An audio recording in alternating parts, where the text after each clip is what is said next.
Hello everyone, welcome to Gyansi classes. So guys, आज की इस वीडियो में आपके साथ बात करूंगी असिस्टेंट सेक्रेटरी रिक्रूटमेंट के बारे में। और ये जो पोस्ट निकली हुई है केंद्रीय माध्यमिक शिक्षा बोर्ड में निकली हुई है। यहाँ पर फ्रेशर भी अप्लाई कर सकते हैं और ये जो पोस्ट है वो परमानेंट होने वाली है। और एलिजिबिलिटी जो इसके लिए है, आप ग्रेजुएशन अगर पास है तो आप यहाँ पे अप्लाई कर सकते हैं। इसकी सैलरी जो गाइज है वो 85,000 तक जा सकती है। सो चलिए शुरू करते हैं यहाँ पर इन पोस्ट के बारे में।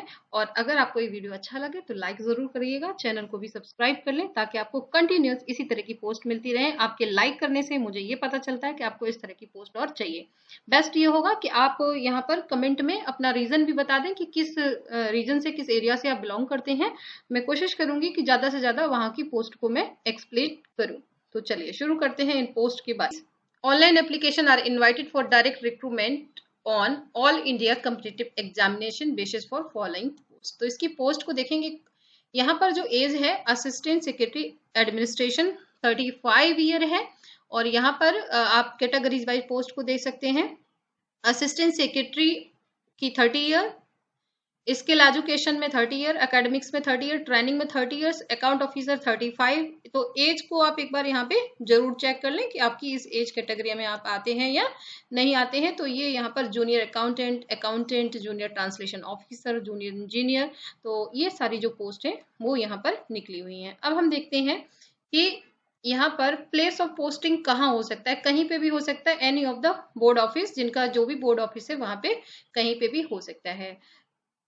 इसके अलावा जो कैंडिडेट्स पीडब्ल्यूबीडी कैटेगरी से आते हैं उनके लिए भी यहाँ पे एक एक वैकेंसी को रिजर्व रखा गया है। तो आप अपनी कैटेगरी को देख लें जो इसके लिए यहाँ पर रिजर्व है। बात करें अगर ऑनलाइन रजिस्ट्रेशन आज से स्टार्ट हो गया है और ये आपका 11 अप्रैल तक जाएगा। यहाँ पर जो डेट एक्सटेंड होगी तो मैं जरूर उसके लिए इन्फॉर्म करूंगी। यहाँ पर जो टोटल पोस्ट की बात करें कि सेक्रेटरी, असिस्टेंट सेक्रेटरी एकेडमिक्स के लिए हिंदी में एक post, English, physics, biology, chemistry, education, psychology, physical education, mathematics, commerce, history, political science, geography, information science, statics. तो कुल यहाँ पे 16 है। फिर से देखें हम स्किल एजुकेशन में, तो यहाँ पर information technology, agriculture, food, nutrition, marketing, BFSI and marketing, tourism, beauty and wellness, 8 post यहाँ पे हैं। इसके अलावा अगर हम बात करें ट्रेनिंग के लिए असिस्टेंट सेक्रेटरी, तो education, mathematics, physics, chemistry, biology, commerce, ये सारे जो सब्जेक्ट हैं इसके लिए 2-2 पोस्ट हैं। अगर हम बात करें यहाँ पे अकाउंट ऑफिसर की 3 पोस्ट हैं, जूनियर इंजीनियर की 17 पोस्ट हैं, ट्रांसलेशन ऑफिसर की 7 पोस्ट हैं, अकाउंटेंट की अगेन यहाँ पर 7 पोस्ट हैं और जूनियर अकाउंटेंट की यहाँ पे 20 पोस्ट हैं। यहाँ पर जो रिजर्वेशन है वो जिस तरह का रिजर्वेशन रूल्स वगैरह हैं वो सेंट्रल में उन्हीं को यहाँ पे फॉलो किया जाएगा। इसके अलावा जो सर्टिफिकेट्स हैं यहाँ पर वो सेंट्रल वाले ही आपके सर्टिफिकेट चलेंगे, SC ST वगैरह के अगर आपके पास नहीं है। अगर आप सेंट्रल लिस्ट में आते होंगे तो ही आप वहां पे आपको ये रिजर्वेशन मिलेगा। अब हम सीधा बात करेंगे यहाँ पर कि इसके लिए क्या क्वालिफिकेशन होना चाहिए। तो जैसा मैंने आपको शुरुआत में ही बताया था कि यहाँ पर आपका सिर्फ और सिर्फ बैचलर डिग्री होना चाहिए। ये एक क्वालिफिकेशन है जो बहुत जरूरी है। एज आपकी 35 ईयर तक होनी चाहिए, 35 ईयर से ऊपर नहीं होनी चाहिए और आप रिकॉग्नाइज्ड यूनिवर्सिटी से यहाँ पर बैचलर होने चाहिए। असिस्टेंट सेक्रेटरी एकेडमिक्स के लिए यहाँ पर PG डिग्री है और BEd डिग्री चाहिए, प्लस नेट स्लेट आपका क्वालिफाई होना चाहिए। अगर नेट सेट नहीं है तो आपका PhD भी हो तो भी चलेगा। इसके अलावा ये तो जरूरी है, एसेंशियल है, मतलब होना ही चाहिए। अगर आपका MEd MPhil है या PhD है तो आपको यहाँ पर डिजायर्ड है, अच्छी यहाँ पे आपको प्रेफरेंस मिल सकता है। इसके अलावा क्या कंट्रीब्यूशन आपने किया है यहाँ पर, करिकुलम, इनोवेशन, टेक्नोलॉजी, जो आप रिसर्च वगैरह करते हैं, तो ये सारी चीजें हैं। BEd होना चाहिए, स्पेशल एजुकेशन, मतलब ये अगर है तो अच्छी बात है, नहीं है तो भी आप यहाँ पे अप्लाई कर सकते हैं। एज 30 ईयर्स होना चाहिए।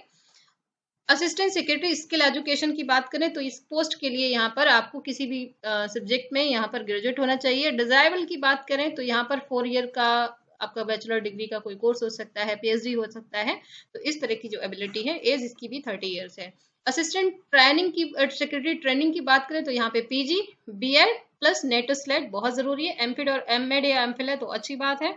एज 30 ईयर्स है। इसके अलावा अकाउंट ऑफिसर्स की बात करें तो यहाँ पर जो है वो आपका फाइनेंस, अकाउंट्स, बिजनेस स्टडी में आपका क्या होना चाहिए, बैचलर डिग्री होनी चाहिए, तभी आप यहाँ पे अप्लाई कर सकते हैं। MBA किया है तो बहुत अच्छी बात है। इसके अलावा अगर आपको एक्सपीरियंस है तो भी बहुत बढ़िया बात है। जूनियर इंजीनियर की बात करें तो एसेंशियल है यहाँ पे BE और BTech डिग्री जिनके पास है वो यहाँ पे जूनियर इंजीनियर के लिए कर सकते हैं, जिनका मास्टर है उनके लिए और भी अच्छी बात है।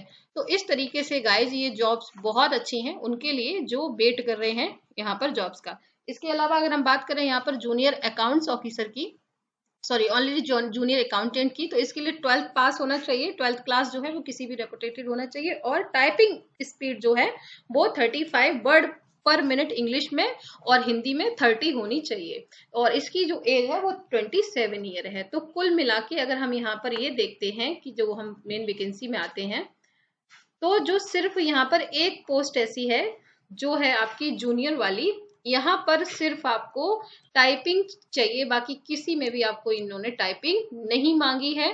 तो यहाँ पर आपका असिस्टेंट सेक्रेटरी के लिए नहीं मांगी है, असिस्टेंट सेक्रेटरी एकेडमिक्स के लिए नहीं मांगी है, यहाँ पर सिर्फ जो जूनियर अकाउंटेंट की पोस्ट है इसके लिए आपकी जो एज 27 है, इसके लिए यहाँ पे 30 और 35 जो क्या मांगी गई है आपकी वर्ड की लिमिट मांगी गई है। अब हम गाइस बात करते हैं, इसकी एलिजिबिलिटी हो गई है, पोस्ट की डिटेल हो गई है, रिजर्वेशन मैंने आपको बता दिया है कि आप किस तरीके से अप्लाई कर सकते हैं, ऑनलाइन एप्लीकेशन इसके स्टार्ट हो चुके हैं, तो वहां से जाके आप इसको अप्लाई कर सकते हैं। एग्जामिनेशन की बात करें तो किस यहाँ पर जो एग्जामिनेशन फी जो है वो अनरिजर्व कैंडिडेट से जो है वो 1500 ली जाएगी, और ग्रुप BC में जो लोग आते हैं उनसे 800 ली जाएगी। अगर आप SC ST PWD ex serviceman women's हैं तो आपके लिए किसी भी तरह की कोई फीस नहीं है, निल है। तो कुल मिला के जो लड़के अनरिजर्व हैं, OBC कैटेगरी से हैं या EWS कैटेगरी से, उन्हीं के लिए फीस है, बाकी सभी से यहाँ पर निशुल्क आप अप्लाई कर सकते हैं। इसके अलावा यहाँ पे ऑनलाइन जाके आप पेमेंट करके इन पोस्ट को फिल कर सकते हैं। एग्जामिनेशन की अगर हम बात करें यहाँ पर कि कैसा एग्जामिनेशन होगा, तो कुल मिला के यहाँ पे करंट अफेयर जनरल अवेयरनेस के 30 क्वेश्चन आएंगे, टोटल मार्क्स यहाँ पे 60 मिलेंगे, यानी कि हर क्वेश्चन जो है 2 मार्क्स को कैरी करेगा। General mental ability logical reasoning के 30 मार्क्स आएंगे, 30 जो मार्क्स नंबर ऑफ क्वेश्चन है वो आपके यहाँ पे, यानी कि आपका general awareness, math, reasoning, Hindi, comprehension, communication skills, and आपका general English, comprehension, communication skill, basic knowledge of computer operation. तो कुल मिला के इस तरह से यहाँ पे 150 मार्क्स के लिए 150 क्वेश्चन होंगे, 300 मार्क्स आएंगे।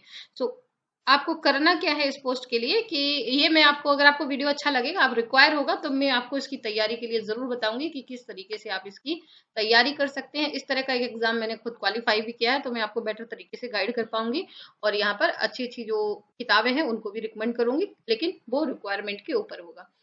रिटन एग्जामिनेशन में यहाँ पर क्या क्या आने वाला है, तो ये इसका सिलेबस है जो गाइज मैं अपने टेलीग्राम चैनल पे, ये मेरा टेलीग्राम चैनल है ज्ञानस्थली बाई अलका पांडे, तो यहाँ पर मैं इस नोटिफिकेशन को भेजूंगी। आपको क्या करना है, ज्ञानस्थली बाई अलका पांडे सर्च करना है, ज्वाइन करना है, और यहाँ पर मैं नोटिफिकेशन भेजूंगी जिसको आप तुरंत देख सकते हैं।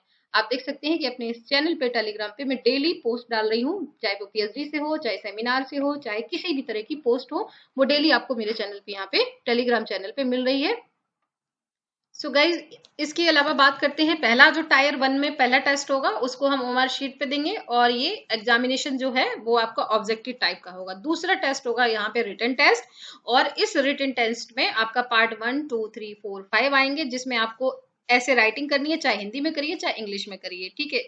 और जो पार्ट 1 है जिसमें करंट अफेयर्स वगैरह आते हैं, सेकंड में यहाँ पे एडमिनिस्ट्रेटिव थ्योरीज वगैरह आती हैं, और पार्ट 3 में यहाँ पे कॉन्स्टिट्यूशन ऑफ इंडिया आता है। मैं इसका पूरा बुक लिस्ट आपको दे दूंगी, आप बस वो लिमिटेड बुक पढ़ लीजिएगा, आप डेफिनेटली इसमें क्वालिफाई हो जाएंगे। तो इस तरीके से ये आपका रिटन टेस्ट होगा, फिर फाइनल मेरिट के बेस पे यहाँ पे इंटरव्यू होगा, और इंटरव्यू के होने के बाद आई होप कि आपको ये जॉब भी मिल जाएगी। तो इस तरीके से इस पूरे पेपर का ये रहा। इंटरव्यू में मेरिट के बाद परफॉर्मेंस बेस्ड कैसा क्या है उसके आधार पे ही यहाँ पे होगा।